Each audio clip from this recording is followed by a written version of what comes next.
आप प्राचीन काल में भी देखें, उपनिषदों का हम देखें तो वहां पर कहीं गाड़ीवान रैक्व की कथा आती है। एक गाड़ी के नीचे बैठा है सामान्य सा व्यक्ति, कोई सन्यासी के कपड़े नहीं पहने, लेकिन जीता वैसे है, तो राजा भी आके उसके आगे दंडवत करते हैं। वर्तमान काल में देखें तो अब्दुल कलाम जी एक सामान्य से मुस्लिम परिवार में पैदा हुए, मछली पकड़ने का काम, पेपर बांटने का काम रामेश्वरम में करते थे। हम उनके घर को भी देख करके आए, आप भी गए होंगे। लेकिन उन्होंने वैसा आचरण किया तो उन्होंने उस सुयश को, प्रतिष्ठा को पाया। तो व्यक्ति कहीं भी रहे, जरूरी नहीं है कि यदि उसको अपना उद्धार करना है तो उसको कहीं गुफा में, कहीं पहाड़ पे जाने की आवश्यकता है, ये बिल्कुल जरूरी नहीं है। वो जहां भी रहता है अपनी, देखो 3 अनुशासन होते हैं भैया। एक अनुशासन है ईश्वर का, उनको रित नियम कहा है सृष्टि में, उनको कभी नहीं तोड़ना चाहिए व्यक्ति को, ईश्वर के नियमों को जो उसने बनाए। ईश्वर के नियम है मतलब खाने पीने में, सोने में, जगने में, व्यवहार में, आचरण में, तो उसको ईश्वर के नियमों का हमें नहीं पता है तो वो वेद के जो वाक्य हैं वही ईश्वर के बनाए हुए रित नियम हैं। तो हमें पहली बात तो अपने उन वेदों का अध्ययन करना चाहिए। हम ये नहीं कह सकते हैं ईश्वर के सामने कि जी हमने तो वेद नहीं पढ़े थे इसलिए हमने ऐसा आचरण नहीं किया। भाई वेद नहीं पढ़े थे तो तुझे पढ़ने चाहिए थे, तुझे मनुष्य का जन्म दिया था तो तुझे पढ़ने। तो अज्ञान कभी भी हमारा संबल नहीं बनता है, सहारा नहीं बनता है। मान लो कोई व्यक्ति जो है देश के संविधान को ना पढ़े और किसी व्यक्ति की गर्दन काट दे तो उसको पुलिस पकड़ के ले जाएगी, तो पूछेगा क्यों पकड़ रहे हो? बोले संविधान में से लिखा है जो मर्डर करता है उसको जेल होती है। बोले मैंने तो संविधान पढ़ा ही नहीं, तो पुलिस छोड़ देगी क्या उसको? भाई नहीं पढ़ा है तो पढ़ना चाहिए, तो भारत का नागरिक है, तुझे पता होना चाहिए कि मर्डर करने का क्या रिजल्ट है, चोरी का क्या रिजल्ट है। तो ये अज्ञान को हम अपना सहारा नहीं बना सकते। तो एक है ईश्वर का अनुशासन, दूसरा है देश का अनुशासन, भारत का, हम जिस देश में रहते हैं वहां का अपना एक अनुशासन है, संविधान है। और तीसरा है आत्मा का अनुशासन, हमारी आत्मा क्या कहती है उस काम को करने के लिए। तो हमें तीनों को फॉलो करना चाहिए। बाहर सारी सृष्टि के साथ अच्छा व्यवहार करने के लिए हमें वेद, दर्शन, उपनिषद, हमारे ऋषियों ने क्या कहा है उसका हमें उल्लंघन नहीं करना चाहिए। उल्लंघन करेंगे तो उसका फल हमें मिलेगा। दूसरा है देश का अनुशासन। आप कहोगे जी मुझे तो भगवान ने ना स्वतंत्र आत्मा बनाया है और ये मेरी स्वतंत्रता है, मैं जब रोड पे चलता हूँ तो मैं उधर चलूं या इधर चलूं या बीच में चलूं, तो मुझे भगवान ने स्वतंत्रता दी है, तो आप कौन होते हो रोकने वाले? आप यदि लेफ्ट नहीं चलेंगे, राइट चलेंगे या बीच में चलेंगे तो एक्सीडेंट होगा आपका। तो आपको लेफ्ट ही चलना चाहिए क्योंकि वो देश का अनुशासन है कि कीप ऑलवेज योर लेफ्ट, वो हमें फॉलो करने चाहिए। तीसरा है आत्मा का अनुशासन, जो हमारी आत्मा से आवाज आती है। कोई व्यक्ति जब झूठ बोलता है, चोरी करता है, कोई दुराचार व्यभिचार करता है, कोई भी गलत काम करता है, तो अंदर से एक बार भय उत्पन्न होता है कि ऐसा मत कर। तो वो एक सायरन है हमारे लिए और हमें उसको सुनना चाहिए कि भाई चाहे इसमें कितना भी लाभ हो पर अंदर से आत्मा नहीं मांग रही है, नहीं करना चाहिए, उसको नहीं तोड़ना चाहिए, कितना भी लॉस हो जाए। और यदि हम उसको तोड़ते हैं तो फिर उसका दंड भी हम भुगतते हैं। तो इन तीनों अनुशासन को जो फॉलो करता है वो व्यक्ति कहीं भी रहे उसका उद्धार होगा। इसलिए हमारे यहाँ पर कितने ऐसे उदाहरण हैं कि शबरी क्या करती थी, उसको लगता था मैं जंगल में रहती हूँ, इस मार्ग से ऋषि आते हैं वहां स्नान करने के लिए, तो उनके पैरों में कांटे लग जाते हैं, कंकर चुभ जाते हैं, तो मैं और कुछ बड़ा काम तो कर नहीं सकती, शास्त्र तो पढ़ नहीं सकती, तो कम से कम ये शास्त्र पढ़े हुए जो ऋषि हैं इनके मार्ग के कंकर हटा दूं, कांटे हटा दूं, ताकि वो आसानी से जा सके, इतनी सेवा तो मैं कर ही सकती हूँ। और मेरी तो यही पूजा है। तो इस भाव से वो रास्ते को साफ करती थी, झाड़ू लगाती थी। अब झाड़ू तो आज देश में लगभग 60 करोड़ महिलाएं लगाती हैं अपने अपने घरों में, लेकिन उनको तो शबरी की तरह से उस परम तत्व की उपलब्धि नहीं हुई, क्योंकि वो झाड़ू लगाती हैं कि लगानी पड़ेगी, इसमें रहते हैं तो साफ करना पड़ेगा। तो भाव अलग हो गया है ना। अच्छा, इसमें क्या होता है, अब समझती है अपने घर में लगानी होती है ना। मान लो उसको कहीं गुरु के आश्रम में जाना है और जल्दी जाना है, तो सुबह सुबह या तो उल्टी सीधी लगाएगी जल्दी जल्दी फटाफट झाड़ू की मुझे वहां जाना है, या फिर अपने नौकर को बोलेगी कि ये सब करके रखना, और वहां जाके गुरुजी के आश्रम में गई, सेवा करने गई थी, तो वहां पहले ही साफ था, क्योंकि उससे पहले 4 बहनें और लगा चुकी झाड़ू, तो वहां वो जाते झाड़ू उठाती है। तो दूसरे कहते हैं कि माता जी झाड़ू तो लग गई। बोले झाड़ू तो लग गई, पर मुझे तो अपनी सेवा करनी है ना, तो मैं अपने हिस्से की सेवा करूंगी। तो वहां बड़े चाव से लगाती है। और जब वो घर में आई तो नौकर ने सोचा मालकिन तो गई, तो वो अपने सो जाता है, उसकी आंख लग गई, तो वो बेचारा उठा नहीं, तो घर की सफाई भी नहीं हुई थी। तो उसने जैसे नॉक किया और आके देखा घर तो अभी गंदा पड़ा है, बर्तन भी साफ नहीं हुए, तो आते ही फिर नौकर के ऊपर बरसने लगती है, तुम मुफ्त का खाते हो, तुम्हें बता के गई थी, सफाई नहीं कर सकते हो क्या, और खुद बैठ जाती है सोफा पे निढाल होके कि मैं तो थक गई। तो भाई वहां वो झाड़ू लगाना सेवा है, तो अपने घर में झाड़ू लगाना सेवा क्यों नहीं हो सकता। जो भगवान, मैं ये नहीं कहती हूँ आश्रमों में सेवा ना करें, आश्रम में भी सेवा करें, मंदिर में भी सेवा करें, गुरुद्वारे में भी सेवा करें, मस्जिद में भी करें, लेकिन अपने घर को भी भगवान का मंदिर ही माने। तो अपने घर में आप झाड़ू लगाते हैं, पोछा लगाते हैं, खाना बनाते हैं, बच्चों के कपड़े साफ करते हैं, उस सब को यदि हम पूजा बना लें तो कहीं भी हमारा उद्धार हो जाएगा। तो ऐसी कोई बात नहीं है कि अगर आदमी ने ये सोच लिया कि मुझे अपना उद्धार करना है, अपना उत्थान करना है आत्मा का, तो वो कहीं भी रह करके अपने को अपलिफ्ट कर ही लेगा।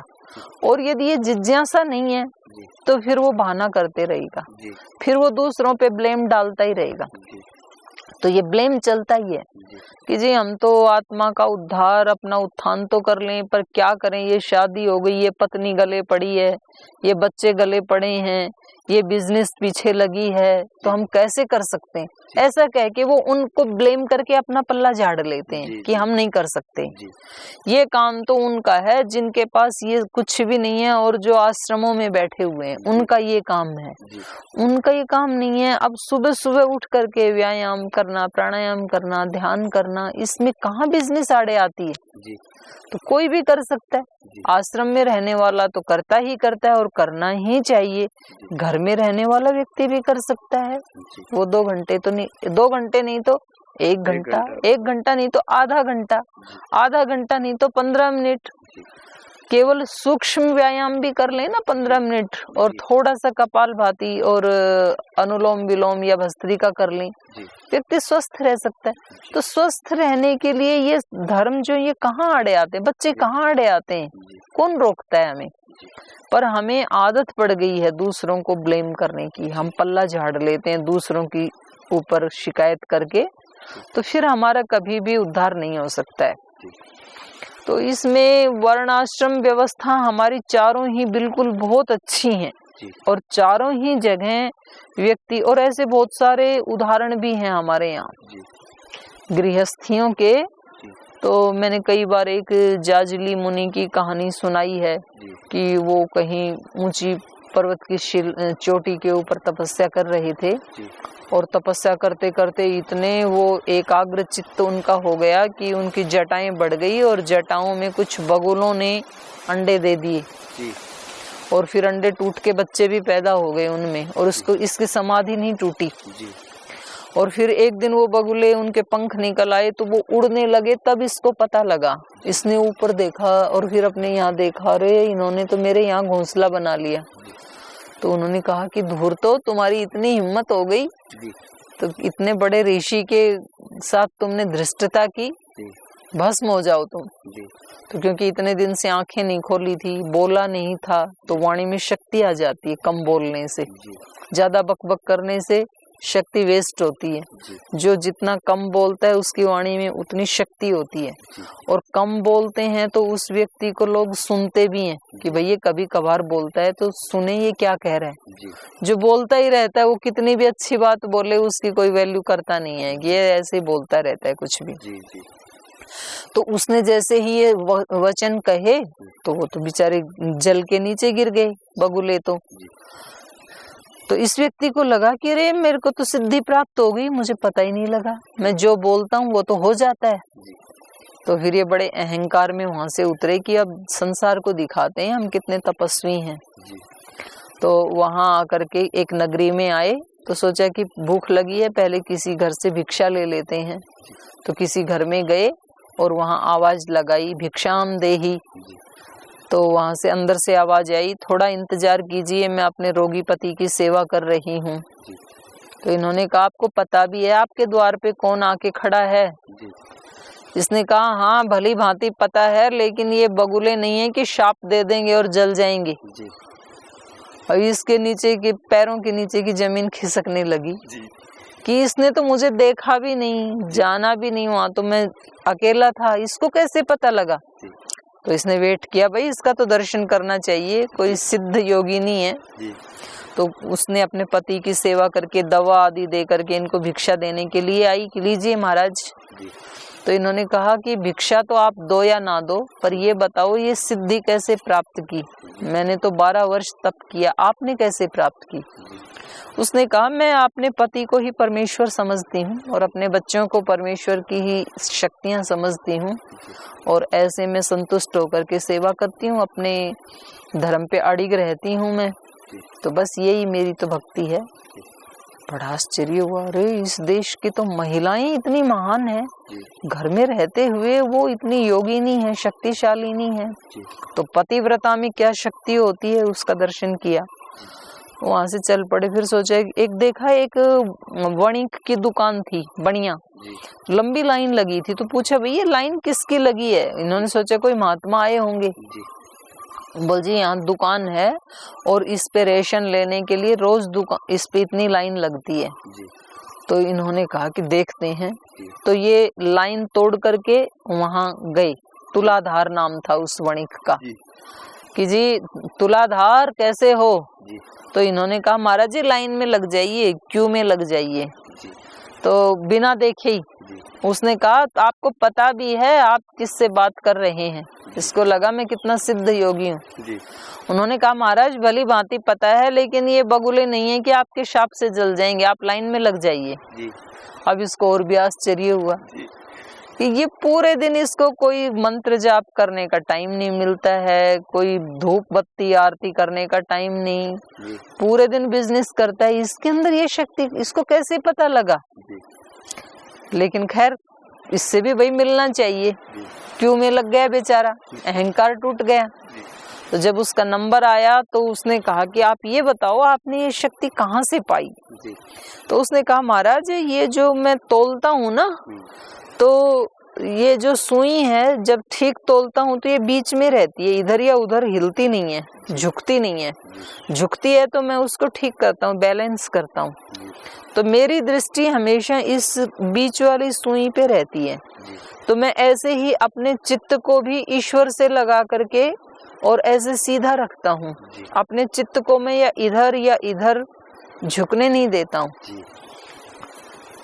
तो बस यही मेरी साधना है, मैं पूरे दिन अपने मन को प्रभु में लगा के रखता हूँ, इधर उधर नहीं झुकने देता हूँ।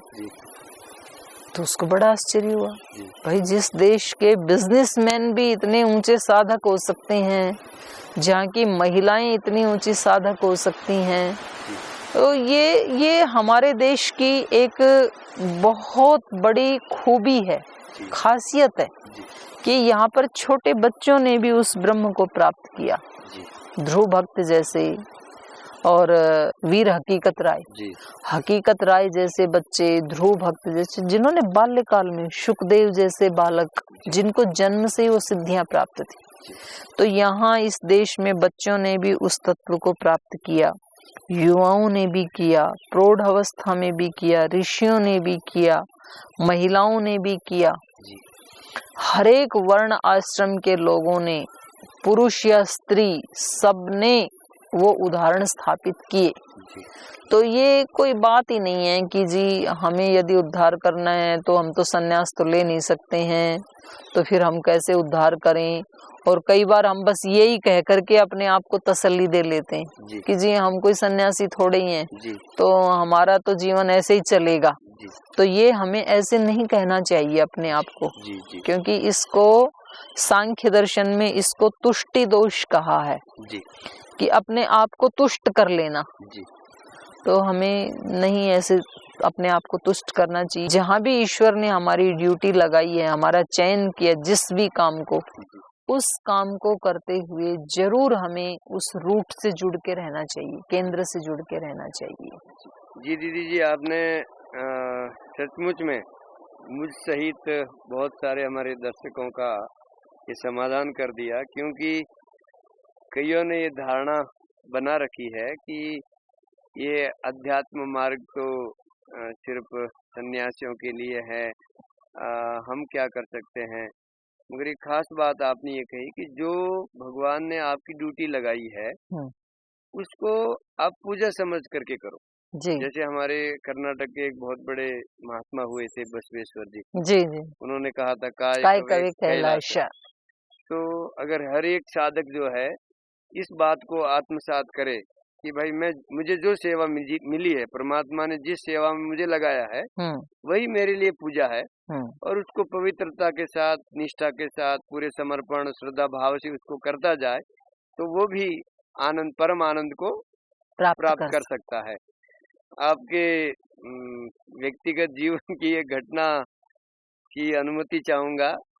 हमें आपके भ्राताश्री से संवाद करते हुए एक बात सुनने में आई कि बचपन में आप ने हेलीकॉप्टर देखा, तो वो क्या बात थी उसको थोड़ा हमारे दर्शक भी जानना चाहेंगे कि वो क्या घटना थी और हेलीकॉप्टर देख करके क्या घटा, उसका थोड़ा विस्तार से बताएं। तो पता नहीं भाई साहब ने कैसे आप लोगों के साथ शेयर किया होगा जी। वो ऐसे था कि मैं ना दूसरी कक्षा में पढ़ती थी, मतलब 7 साल की उम्र थी। 7 साल का तो छोटा ही बच्चा होता है तो उस समय सरसों के ऊपर जो है ना दवाई छिड़कने के लिए एक छोटा हेलीकॉप्टर आता था, सरकार की तरफ से दवाई छिड़की जाती थी कि उसमें कोई कीड़ा ना लगे सरसों में। तो वो आकर के और जो दवाई भरता था, तो वो गांव से नारनौल शहर है, जिला महेंद्रगढ़ में नारनौल एक शहर है बड़ा, तो वहां नीचे उतर के वो दवाई भरता था हेलीकॉप्टर, और उसके बाद वो दवाई छिड़कता था। तो जब वो नीचे उतरता था तो अब गांव के लोग, हम बेचारे, तो हमारे लिए तो वो बहुत बड़ी घटना थी कि भाई हेलीकॉप्टर आया है, तो सब देखने जाते थे उसको। तो हर संडे आता था वो। तो जब मैं कक्षा में गई तो मेरे साथ की जो बहनें थी उन्होंने बताया हेलीकॉप्टर आया है और आज हम अपने पिता के साथ उसको देखने के लिए जाएंगे नारनौल, छुट्टी के बाद शाम को, सर्दियों के दिन थे। तो मैंने कहा मुझे भी साथ ले चलना, मुझे भी देखना है। तो बोले ठीक है तू भी चलना। ब्राह्मणों की लड़कियां थी पड़ोस में, तो उनके पापा उनको साइकिल पे बिठा के ले जाने वाले थे। तो मैं जब छुट्टी करके आई घर स्कूल से, तो माता जी के पास कोई बैठी थी, कोई गांव की महिला, तो माता जी उनके साथ बात कर रहे थे और गेहूं साफ कर रहे थे, पीसना बोलते हैं उसको। तो मैंने आके पूछा माता जी मैं जाऊं हेलीकॉप्टर देखने के लिए उनके साथ? माता जी ध्यान ही नहीं दिया मेरे शब्दों के ऊपर। मैंने 2 बार पूछा, 3 बार पूछा, 4 बार पूछा, वो उनके साथ बातों में लगी हुई। तो मेरे को लगा ये ध्यान ही नहीं दे रही हैं, तो मैं निकल गई घर से 3-4 बार पूछने के बाद। थोड़ी सी चुलबुली भी थी बचपन में। तो जब तक मैं माता जी से अनुमति लेती, बाहर आती, इतनी देर में वो लोग निकल गए। उन्होंने सोचा कि शायद इनकी माँ ने अनुमति नहीं दी, वो नहीं आएगी, तो वो अपने पिता के साथ निकल गई। अब मैंने बाहर आके देखा कि वो तो नहीं है, तो मैं तो पैदल ही दौड़ पड़ी। नारनौल है हमारे से 4 किलोमीटर है वैसे तो गांव से, और घर से लगाएं तो 5 किलोमीटर हो जाएगा। अब 7 साल का बच्चा, अच्छा सर्दियों में 5 बजे तो सूर्यास्त हो जाता है, और मेरे को 4 बजे छुट्टी होने के बाद घर आई, माता जी से पूछा, तब तक लगभग 4:30 पौने 5 हो गई थी। तो थोड़ा थोड़ा सा सूर्यास्त मतलब होने वाला ऐसा टाइम हो गया था। मैं दौड़ी जा रही पैदल अकेली, मुझे ये नहीं पता नारनौल किधर है और हेलीकॉप्टर कहाँ उतरता है, ऐसे ही दौड़ के चली जा रही। तो जैसे ही मैं बस स्टैंड पे पहुंची सड़क पे, तो हमारे भाई साहब के दोस्त थे एक, तो उन्होंने पूछा, बोल तू कहाँ जा रही है इस समय अकेली दौड़ी हुई? मैंने कहा तू मेरे से बात मत कर, मुझे हेलीकॉप्टर देखने। तू कहाँ जा रही है? उसने साइकिल रोकी तो मैं उसकी सुनूं तब तो। मैंने कहा तू चुप रहे, तू जा अपने आगे, मेरे को टाइम वेस्ट मत कर। इतनी छोटी सी। वो भी आ गया, उसने सोचा शायद इसके साथ होगा कोई, अब उसने ज्यादा ध्यान नहीं दिया। अब मैं दौड़ी, अब दौड़ते दौड़ते पैदल चली तो लगभग मैं 2.5 किलोमीटर गई होंगी। उसके बाद बिल्कुल अंधेरा हो गया, सूर्यास्त।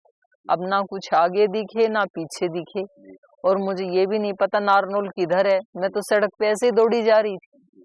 तो 2.5 किलोमीटर के बाद एक स्थान है जहाँ ये स्मशान घाट है, पूरे नारनौल के मुर्दे जलाए जाते हैं, 12 दरी नाम है उस स्थान का, और वहाँ एक बड़ा सा वट वृक्ष है। तो अब मेरे को डर लगे तो मैं वहां बैठ गई वट वृक्ष के नीचे। सर्दी भी लगे, दिसंबर का महीना था, सर्दियों के दिन थे, पतली सी स्वेटर पहन रखी थी बस। अब थोड़ी देर के बाद वो लोग जो है आधे एक घंटे के बाद वो आई वापस हेलीकॉप्टर देख करके, आपके गांव वाले, और वो लड़कियां भी आई अपने पिता के साथ। और मैं वहां सड़क के किनारे वो जो बड़ा सा वट वृक्ष था उसके नीचे बैठी और डरती हुई बैठी। तो मैंने दूर से देखा कि ये आ गए, तो मैं वहां बैठी बैठी ही उनको आवाज लगाऊं, हे आशा, हे सरोज, मैं यहाँ हूँ। अब वो उनको कहाँ सुने, कहीं बस जा रही है, ट्रक जा रही है, रोड पे इतना साउंड होती है।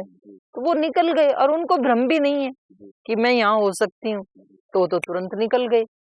अब मैं डरूं, हाय राम ये तो गए, तो अब मैं कैसे जाऊं? अब मेरे को अकेले दौड़ के जाने में भी अंधेरा दिखाई दे, इधर भी जाने में, तो मैं वहीं बैठी रही। और इधर से कम 3-4 शव जल रहे वहां पे, तो उधर से भी डर लगे कि ये शव जल रहे हैं।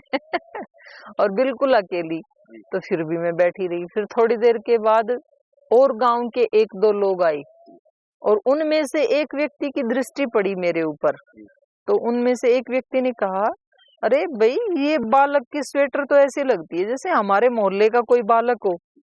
तो तब भी मैं ये ना कहूं कि हाँ चाचा मैं हूँ, ब्राह्मणों का था वो, मैं ऐसे ही बैठी। तो दूसरे ने कहा, बोले हाँ तेरे मोहल्ले का बच्चा यहाँ कहाँ आएगा। तो बस ऐसे वो भी निकल गए।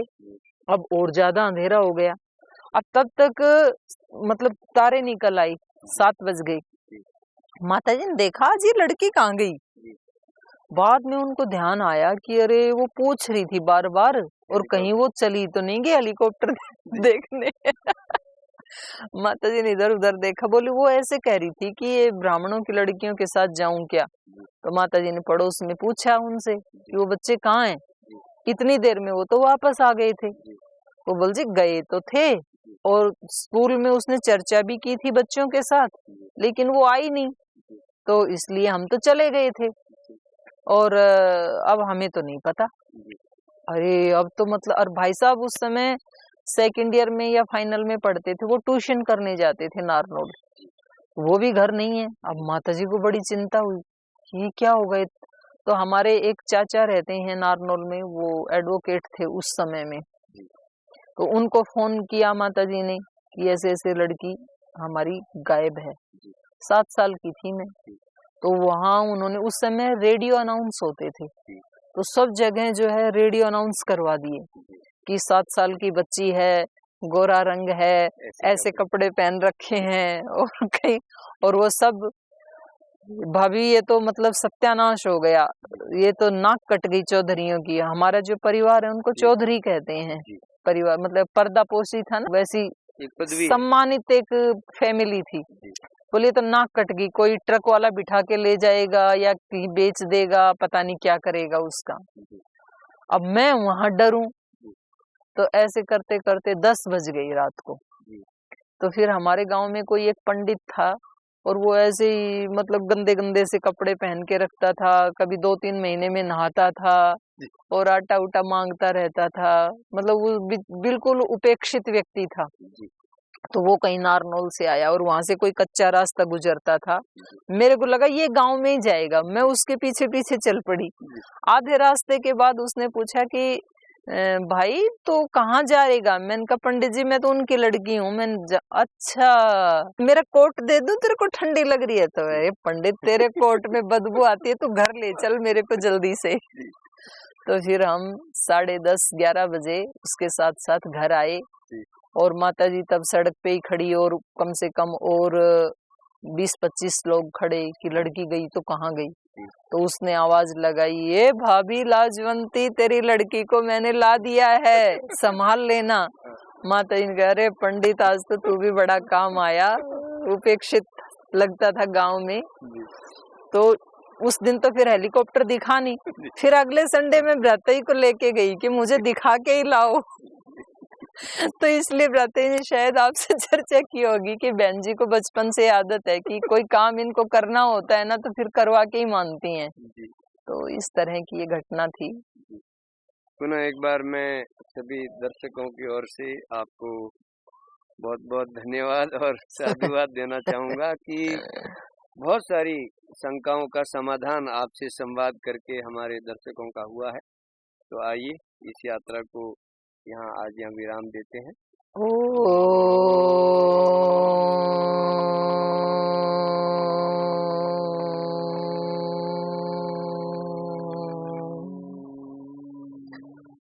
शांति शांति शांति। श्री गुरुभ्यो नमः।